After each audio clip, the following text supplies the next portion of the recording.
Welcome to Relationships as Spiritual Practice, Bridging the Secular and Spiritual.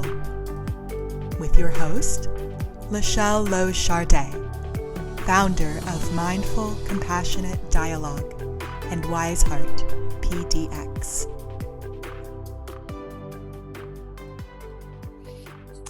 Welcome. Today we're talking about mindful compassionate dialogue, relationship competency appreciation, the first competency in a series of 12.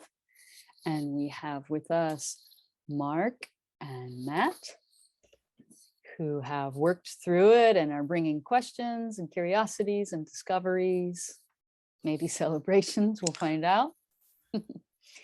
And we're going to go through, and we have the handout in front of us, and we're going to go through and see what happened as they paired up and went through this competency together.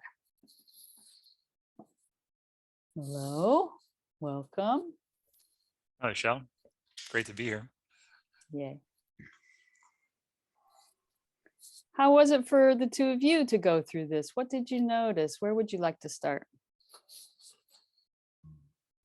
I would like to start with not only an appreciation for the order and the structure that I was able to experience with this first competency. I really was it really met some deep needs for some clarity and some order with respect to the positive feedback aspect, the qualities, and then the identity appreciation. For me, that framework really helped to organize what could be a very fruitful practice for this first competency. But as I was practicing, LaShelle, I noticed that when I was trying to almost make a meditative practice out of it, I was noticing some resistance. Yeah. It almost seemed like there was a blockage to wanting to do that. And as I kind of plumbed that, it felt like it was almost inauthentic, like I was trying to put a positive spin on something as opposed to it coming naturally from the sources of appreciation. So I'm wondering if you could maybe speak to that to some degree. Absolutely. Thank you. It's such an important distinction. And so at the base of that question, I would first make a distinction between natural and habitual. And so I think at least here in the States in the English language, when I hear people say natural, mostly I hear them talking about habits. And I believe we get confused there. And we get confused about who we are and what's natural versus who we are and what's conditioned and what's just a habit.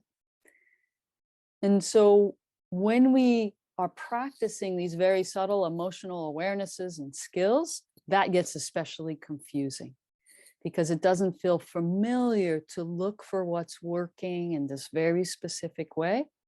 And so then we feel uncomfortable, and then we call that unnatural or inauthentic.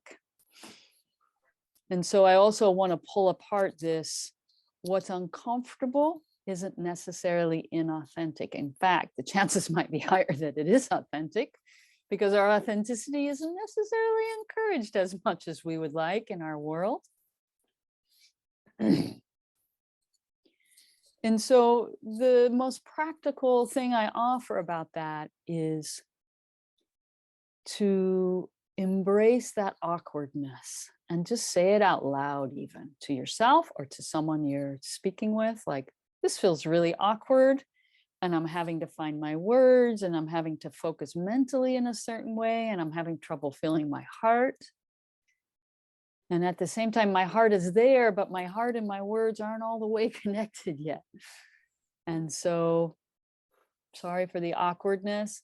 What I'm trying to do is see what's working and celebrate what's meeting needs for us or for you or for me. That's what's happening. How's that land for you, Mark? Oh, I really like the direction at that point of awkwardness. And I wasn't even talking about a verbal appreciation as much as trying to cultivate the practice within myself. But what I'm hearing you say is that the idea of it being uncomfortable is not necessarily inauthenticity. And I Yeah. really enjoyed hearing that. And at the very least, within this practice of appreciation, if I can't go to that step of appreciation, at least I can touch the discomfort and maybe work with that as a starting. Yeah. Yeah. Beautiful. Yeah. Mm, How do mm. you differentiate when it's an old habit that we want to try and grow past versus when it's wisdom from your gut that you should actually listen to and honor? How do you differentiate? Hmm. Well, I think in that middle space, when you're trying to open up to wisdom and a new channel of awareness in you, it is pretty hard to differentiate.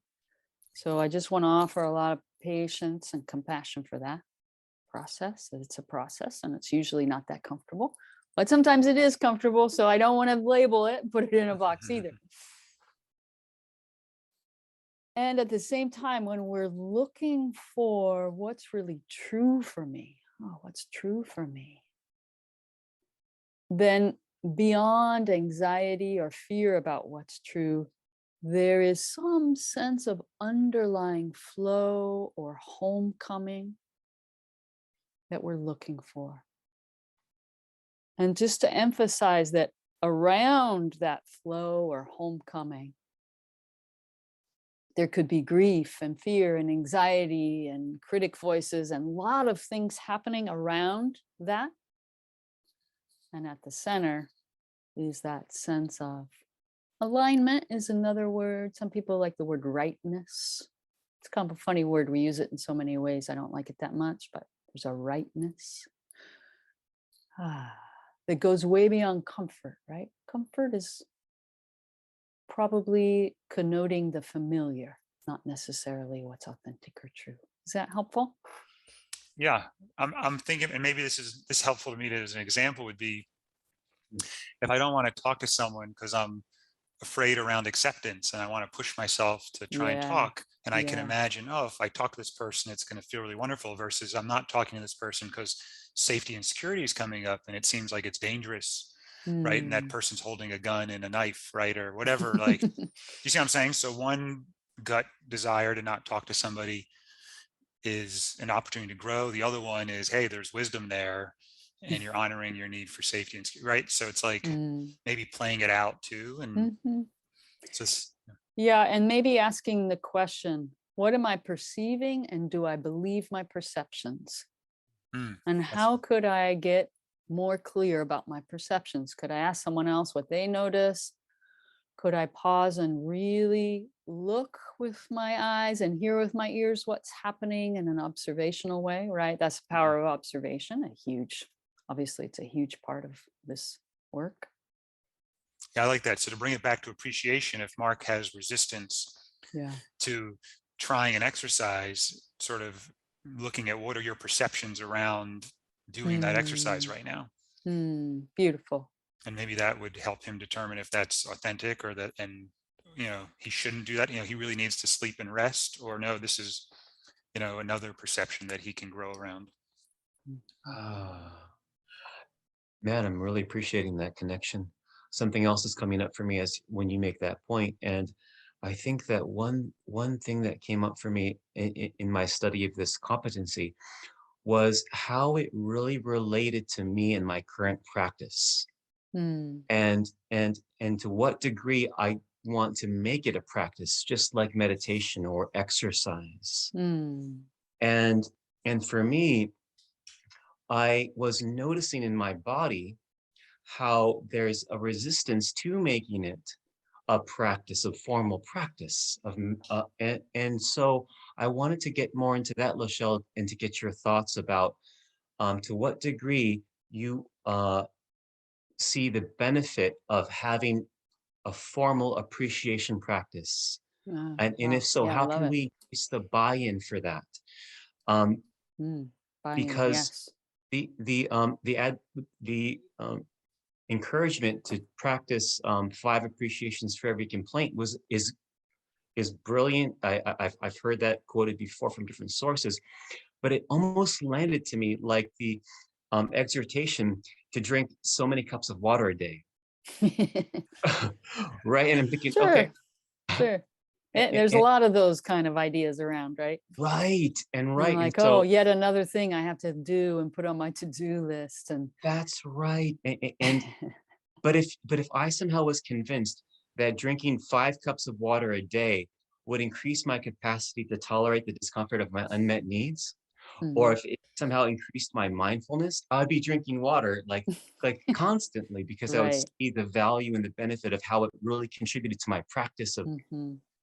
And so I'm wondering if you can maybe speak some more about how formal of a practice we should make appreciation, as well as how we can increase the buy-in for each human organism that really does want um, to grow. Yeah.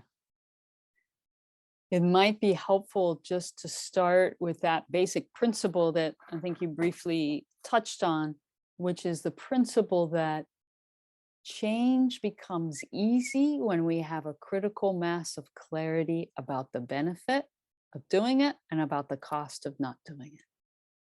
People change like this once they get there. And you've heard it, I'm sure you've heard people say, one day I just decided to quit smoking and I never smoked again. That's a person who maybe wasn't conscious of everything they did to get a critical mass of clarity, but that's why they could do it in a day. That's what I hold as true. And so I think your question is, how do we get that critical mass of clarity so that we engage the practice? And of course, that's a bit circular, right? We need to engage some practices to get the clarity and so on, right? And the more clarity we have, the more we do it, the less it's a practice, the more it's a way of life. And so maybe I would say right there, for me, I am 100% confident that your life will be easier and more enjoyable and more beautiful when you're living as many moments as possible from an expansive state, which I believe is actually your natural state, not your habitual state, perhaps, but your natural state, a human being's natural state. And so to me, like, wow, gratitude and noticing what's working is like number one. It's the number one most accessible and most powerful way to maintain an expansive state. Of course, when I say expansive state, then we have a whole podcast or we have a whole book on just that.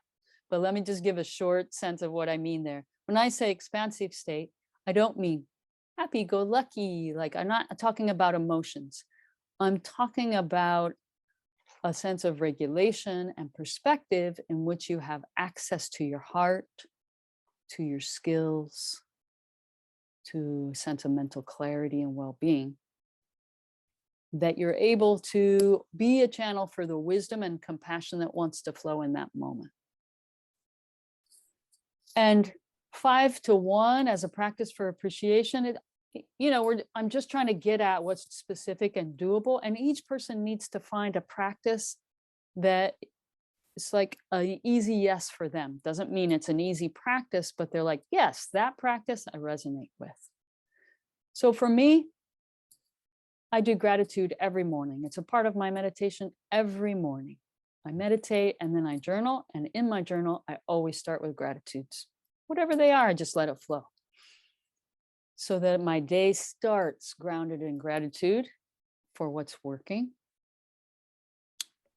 And maybe I would add just like a simplicity here. Like in this moment, Mark, looks like you're not threatened by a fire in your house, right? There's light in your room, like you have clothes on your body, like there's just observing you now, I can think of a million things to express appreciation for.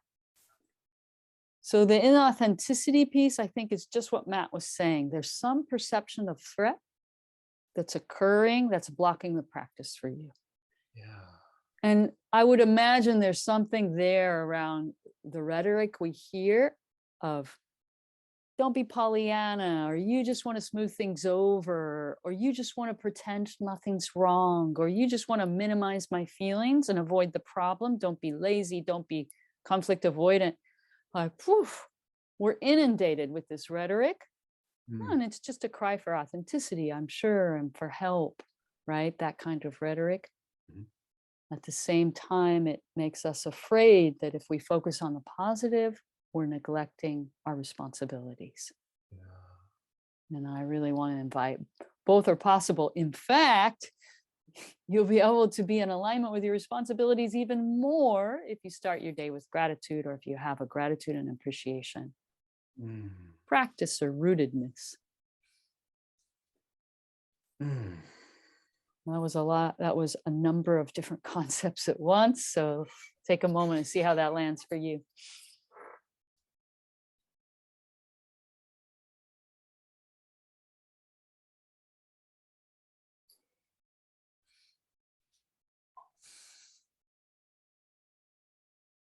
Your quote of the critical mass of clarity, I just loved.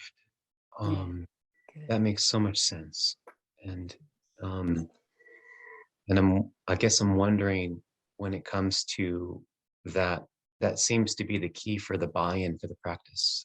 And and as well as the idea of really touching the whatever thought or belief might be connected to an inauthenticity with respect to changing my focus Nice. is something as well that I hope when I touch will contribute to the critical mass. Mhm. But Yeah, sure. mm, um, uh, yeah, I'm really savoring that right now. Um,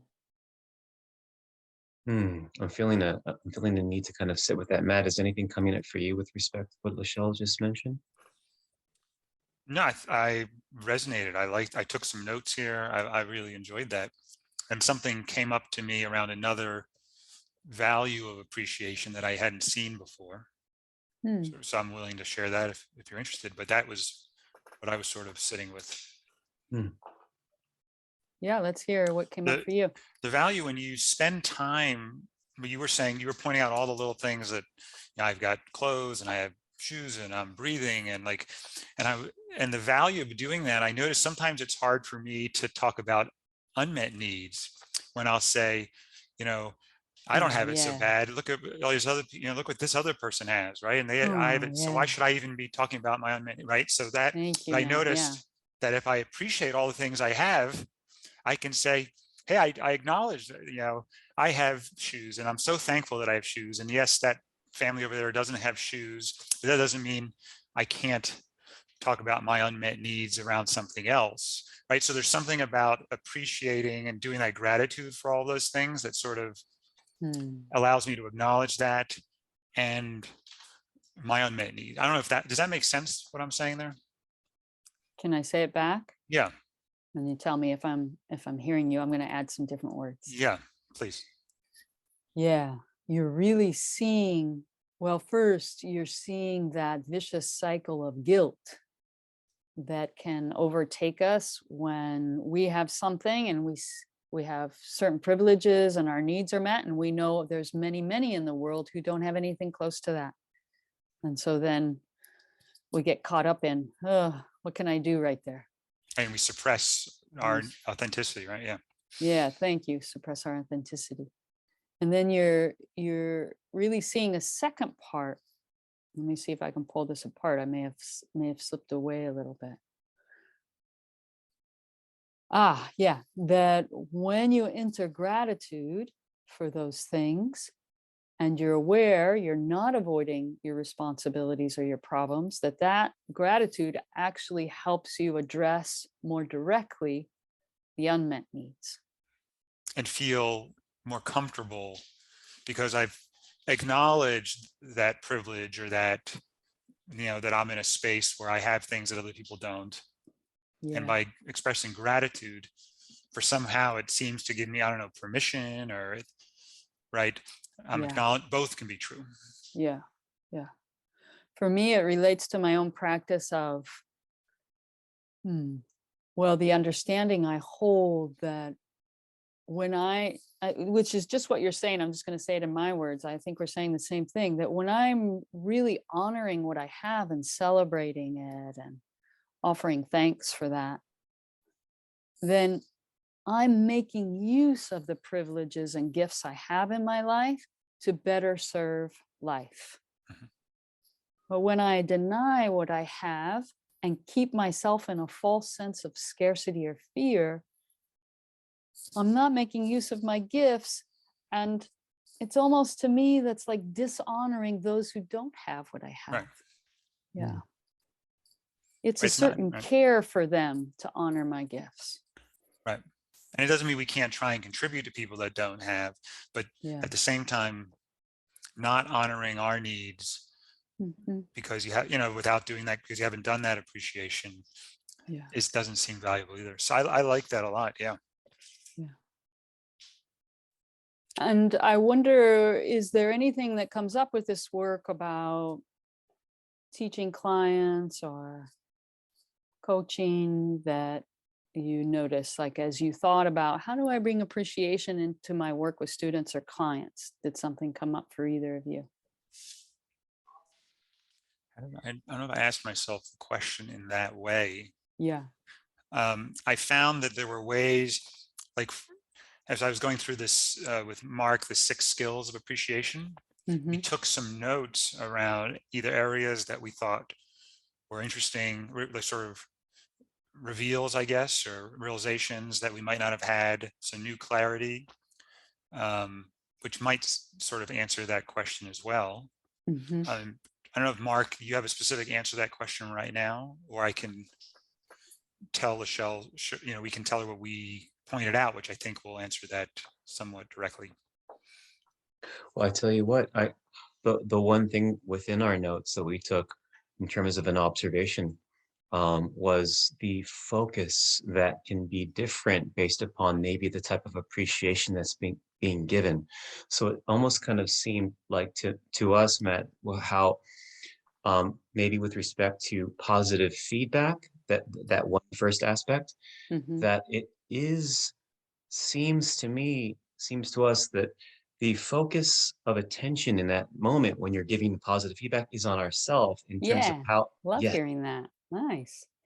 Now, it seems to me also that if we're doing an identity appreciation or maybe a quality one, it looks like the focus is almost more on meeting needs for acknowledgement or recognition, so that the focus might be more on Mm-hmm. them to Mm-hmm. contribute, so that the Mm-hmm. need, that the energy of whether we want to be understood or whether we want to be contribute can almost shift based upon Mm-hmm. the type of appreciation that we're trying to give or what our need might be. And so I thought that was interesting about, and because if our appreciation doesn't land the way we wanted it to, if we're clear on our intention, it might help us with our repair if the person is not in a place to receive the appreciation. So that was Mm. came up with respect to um, that practice. Nice. I've never heard that pulled out in quite that way, and I really like it a lot. Really Mm. like it a lot. Yeah. Yeah. And I am on the same page that identity appreciation is moving our internal focus towards meeting that person's need to be seen, probably. So our own need for contribution is alive. Mm. And of course, it's still coming from our experience, like everything we say and do does. Yeah. Love it. And those 3 types of appreciation, I think that was really valuable to sort of break down. And then what we did was we Mm-hmm. played with an example of where you could shift the same appreciation depending on how you said it. It could fall into each of those categories, right? So like it seemed like, And and this this is on page 8 of the handout, just for the okay, this is number skill 4. 4, right? Mm-hmm. And what we thought was really interesting was, and tell us if we understood this the way you meant it, that a positive feedback specific action someone took and we celebrate that. So for example, like when you missed me and said I could stay as long as I want, I experienced warmth, right? So it was like a specific around when they said something, right? So is that, Mm-hmm. that was understanding a positive feedback, that it's specific Uh-huh. to something, and a Mm-hmm. quality appreciation was just sort of shared the experienced need. So I experienced a lot of warmth with you tonight. And then we had identity appreciation was, I see you as someone who's committed to supporting connection and warmth in your relationships. So it's all about experiencing warmth in some way or another, but depending on how you frame it, it could be positive feedback, quality, or identity. Is that, did we get that? Yeah. Yeah. I would just note that for celebrating needs met as a quality in another, we're just kind of playing with language to make it more accessible. So obviously we're still naming needs and we're just using them as an adjective instead of a noun. Right. Yeah. And also the quality, the number 2, celebrating the quality, is allowing that broader observation of tonight at dinner rather than the very specific action that the first one names. Got you. So the quality is, hey, there's some time where this happened, but there's not attached to a specific action the other person. We don't want to be in specific observation jail. Right. Right. For that to stop us from celebrating something because we can't find the specific observation. So it's meant to kind of open that up. And I think also just to name, like, we do these things, maybe especially number 2, we do them regularly. And I would want just to make that more conscious and more consistent, more frequent. That's all. I like that too. So when we do a quality appreciation, which seems to be the one that flows the easiest for me, right? I just, I'm experiencing a lot of warmth tonight, right? And then to say, hey, is there a specific action the person took? Because it almost could land, I think it fuels me more when someone brings it to something specific. So it can give me a little awareness. Hey, I'm in quality appreciation. Can I get to a positive feedback appreciation? Because that's almost like a little icing on the cake. Yeah, it kind of opens the door to get more specific. Right. Especially if the other person is open to receiving what you're saying, right? Yeah. Right. Beautiful. And on the flip side, I'll do that with I can make a request too, right? I can, with my kids, they'll say, Dad, you're great. And I'll say, can you tell me what I said or did? Yeah. So you can ask, you can take a quality appreciation and ask for more too, if they're willing, when you're receiving appreciation. Love it. Love it. Yeah, that's the flip side. Yeah. Mark, you have something too, looks like. I do. I'm wondering with respect to the quality of appreciation, it's the quality that we see in them, right? So it's not so much naming what our experience is. I think it is what you're experiencing still. So, but it's more like I'm experiencing warmth, and so I'm appreciating the warmth that you're bringing. Right. It's just a funny way of saying you're meeting my need for warmth without having to use that somewhat robotic language. But I love how it meets needs for flow that way, though. Yeah. Right? Yeah. Loving the skill that you're bringing to this particular exercise or something like that. It's the aspect of highlighting a quality that inspires me, and even to tack on an appreciation, like it just inspires me to watch that. Yeah, sure. But the aspect of when we are giving an appreciation and we're clear about what our intention is when we want to share this appreciation, like whether it is we just want to help that person by maybe contributing to their sense of acknowledgement or recognition, or if what we want is just to be understood of it's more of a self-expression, like I want you to see what you're doing inside me right now because it's so wonderful. I'm wondering to what degree, if our appreciation doesn't land with the person, how do you negotiate that? Because sometimes you can almost feel a drop. And I get the sense that if we are clear what we're wanting in it, what degree, LaShelle, do you put to trying to repair an appreciation that hasn't really gone the way that you wanted it to go? Yeah. Happy just to answer that directly. Do you have a specific example in mind? Oh, I mean, I was thinking about the video that you made on this about your snazzy sweater and scarf. Yeah. And how how someone like said, you're looking sharp. And if you were to play it off and say, this is an old sweater, or something like that, Yeah.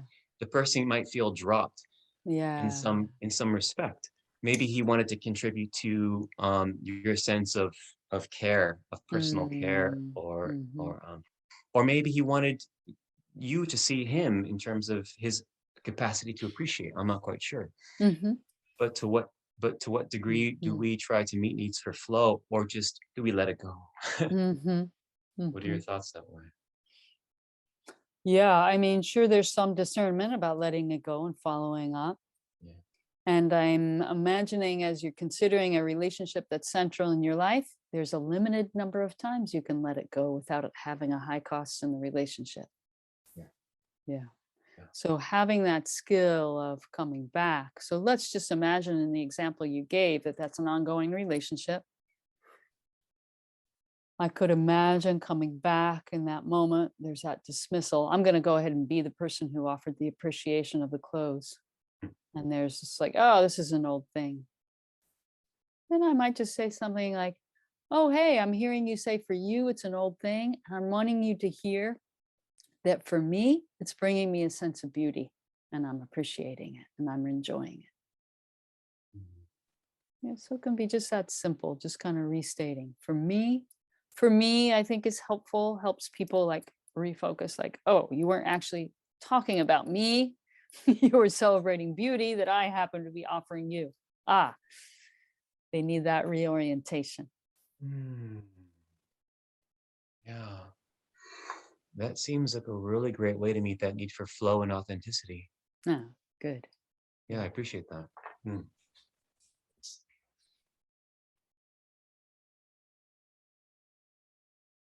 It's also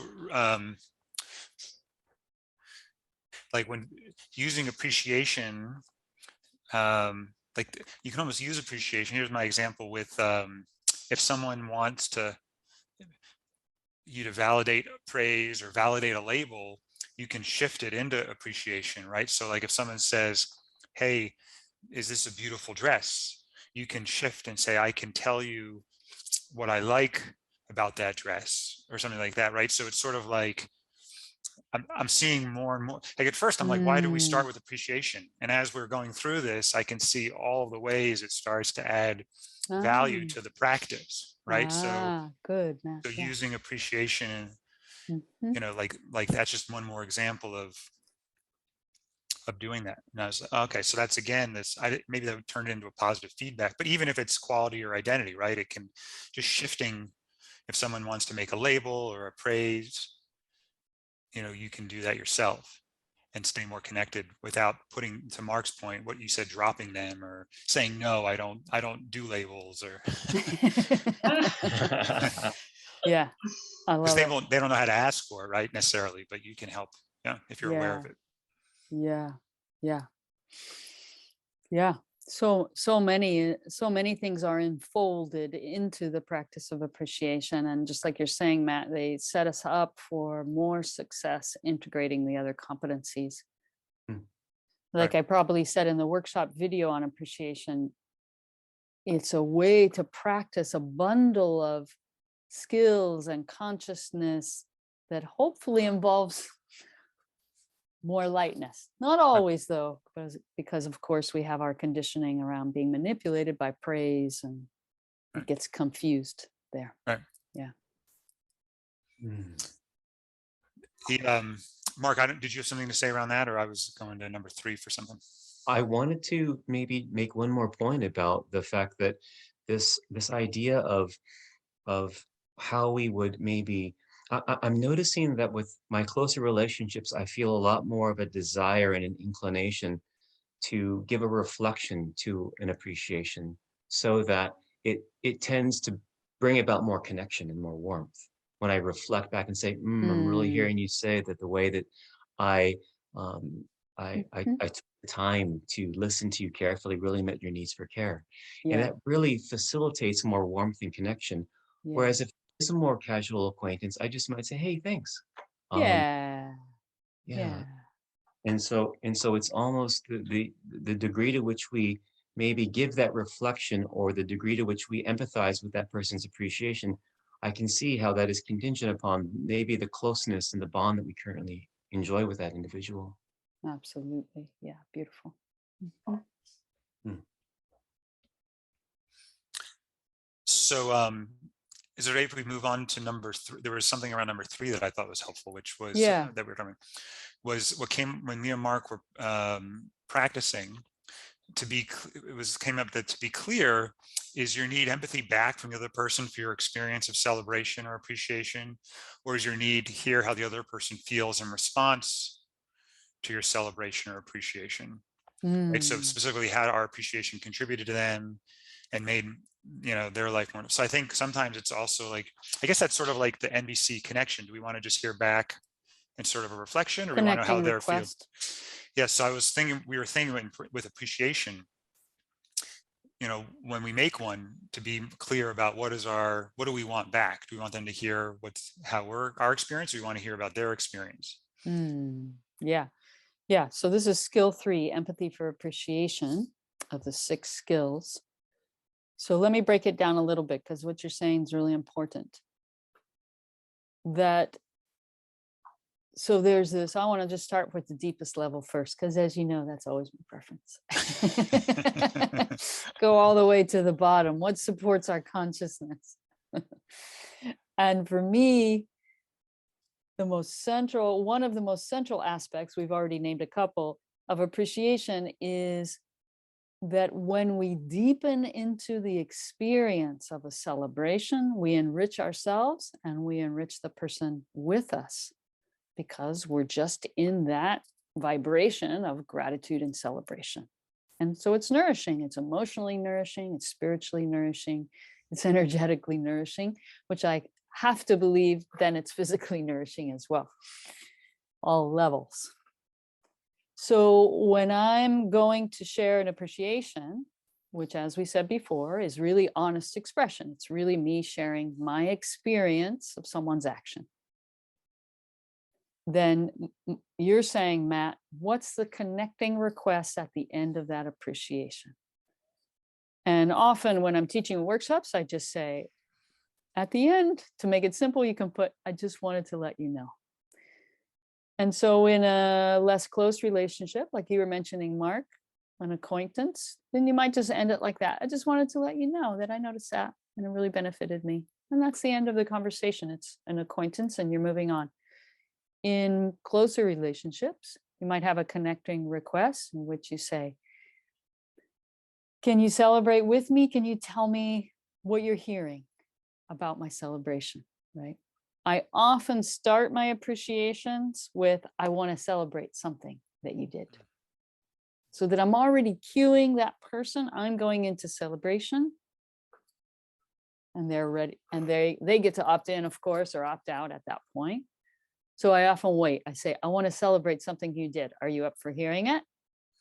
And I see if they're really up for it, because I value what I share and my own sense of honor. And I respect their autonomy. So that's helpful to set the stage. And then I offer the appreciation. And then if I have that closer relationship, I say, well, you either ask for a reflection or what comes up in you hearing that, right? Which is the other connecting request. You were naming that. And, I think you're doing a very, very subtle point about, depending on which connecting request, what needs are you going to have met? And I would say, well, it will be a whole bundle either way, and some of them will be the same and some of them will be different. So it's more, there's sort of 3, I heard, like, I don't know if it's levels, but there's just wanted to let you know, there's this is what happened inside of me, and then what happens inside of you, in response to what happens inside of me. Would that be, am I getting it? Or if you ask in the middle, I put, you can ask for a reflection. Can you tell me what you're hearing? Yeah. And I'm imagining in that moment, I'm really wanting to be known for the joy in me or the needs met in me, known and seen. And when I say, for me, often when I say, what comes up for you hearing that, I'm wanting co-celebration. I'm wanting participation. And that's why I want to hear the aliveness in them. Gotcha. Yeah. That helps clarify. Yeah, thank you. Yeah. Do you have anything on that, Mark? Nothing's coming up right now. Just really appreciating that clarity. Yay, good. Hmm. Good. Take a couple more minutes here. Anything with the other skills that you found? Mark, you had one on number 5, which from I took notes from our meeting around underlying good intentions, right? And seeing, I'm putting you on the spot here. I can say it too if you don't remember, but Oh, yes, the point about with praise and not the manipulation, shoulds. praise. Yeah. Hmm, Mhm. Yeah, sure. skill 5 is name the differences between appreciation and what's often confused with appreciation, like ego building, manipulation, and praise.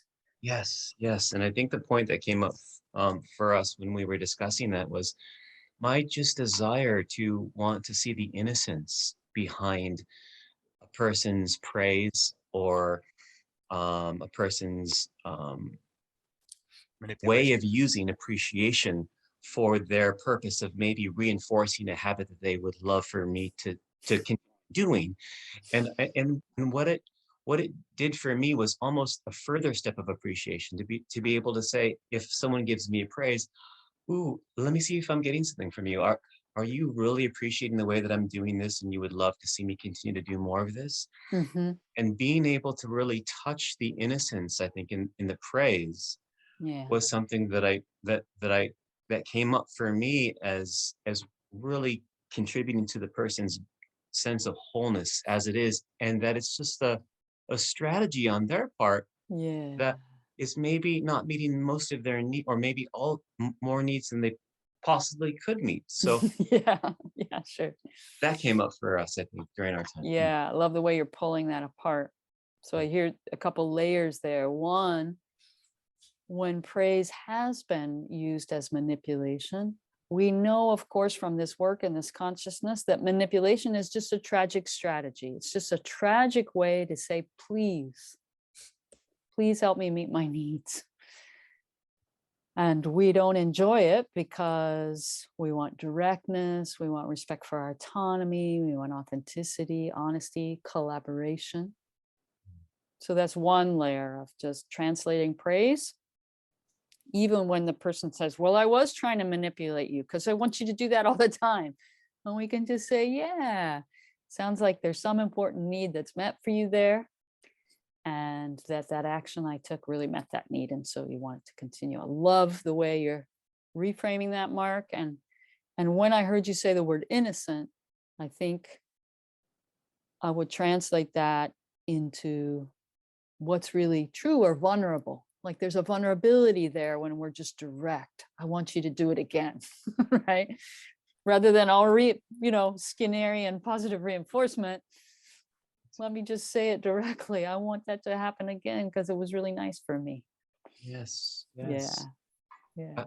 I've even noticed when I am appreciating something about myself, I've noticed times where I've almost done that because I like what my body's doing and I want it to continue. Yeah. And I've almost been aware of, oh, am I actually giving a form of manipulation to myself because I want to Yeah. see myself do more of that. Yeah. And so I'm thinking, oh my gosh, so I need to practice authentic appreciation with myself as well. Mhm. Because Beautiful. it could be something as subtle as that of just Yeah. saying, wanting to have more mindfulness in that area, but trying to mobilize myself in a way Yeah. that is with a praise. And Yeah. so Yeah. it can be very subtle practice as well, with ourselves. Right. Yeah. And coming back to the body, which is so important in this work, that I'm imagining in that moment, you notice, oh, I'm sort of manipulating myself right now. There's probably a should involved. And I'm guessing that if you were looking at your body in that moment, there's a tension that starts to build. Like your body becomes tense with a sense of pushing yourself into something rather than that expansiveness of, oh, I found something that really works for me. I want to be in contact with my longing to find this again. Yes. And then maybe some wise discernment comes along about, oh, I wonder how I would set up my life so that it was easy for me to do again, rather Right. than pushing myself to do it. I get an image of like there's this little passage that you try to get into versus this big open field that you naturally just take a step Yeah, I love And it. yeah. Yeah, I love that image. And Mm. Mark, I had no idea you manipulate yourself like that. Apparently, it's coming up now. I mean, what am I? That's It good is to what know. it is, right? I Yeah, like, yeah, but discoveries. I like I didn't even, I mean, it's great to be aware of that, Mark. I didn't even think about manipulation against self. So I was like, oh, I think I do that Mhm, too. The, mhm. but looking at number 5, my tendency was to say, is it good? Like ego building, manipulation, and praise, those are bad things, right? Those are wrong versus those are tragic strategies. And even tragic sometimes I think of as wrong, but this is like, Yeah, they're just trying their best to get needs met, and we can do it yeah, in a more expansive, less tension building way if we beautiful. shift our intention and language. Absolutely. Yes. Yeah. Thanks, that's helpful. And even sometimes we need our egos to be reinforced and built, right? And people who have traumatic experiences, they need, like, the ego has a function to get us through a day, to help us function in daily life in the relative world.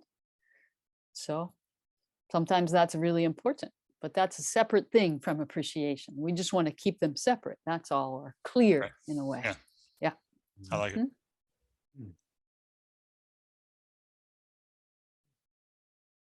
Hmm.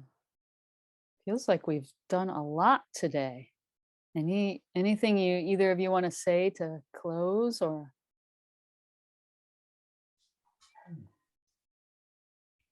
I'm appreciative of the sort of wisdom here. At first I was like, oh, appreciation's great. Why, why are we starting with appreciation? And then as you go through this practice and the try and do it and practice it and read it and listen, and it's very rich. Hmm, So it's great. nice. That was my experience too, taking this couple weeks to really consider it in more detail and see the way in which it could possibly contribute to my practice more deeply, is something that I want to continue to explore, but I don't know that I would have ever really met it with this depth without really taking the time to study it as a competency. So a lot of Mm, gratitude there too. mm, Mm. thank you. Yay. For me, I'm just feeling thrilled to have the opportunity to speak with the two of you and to talk about my favorite topics and celebrate the consciousness and the tools with both of you in this really subtle, and for me it was subtle and clear way, heartfelt. Yeah, thank you for taking the time. Thank you, LaShelle.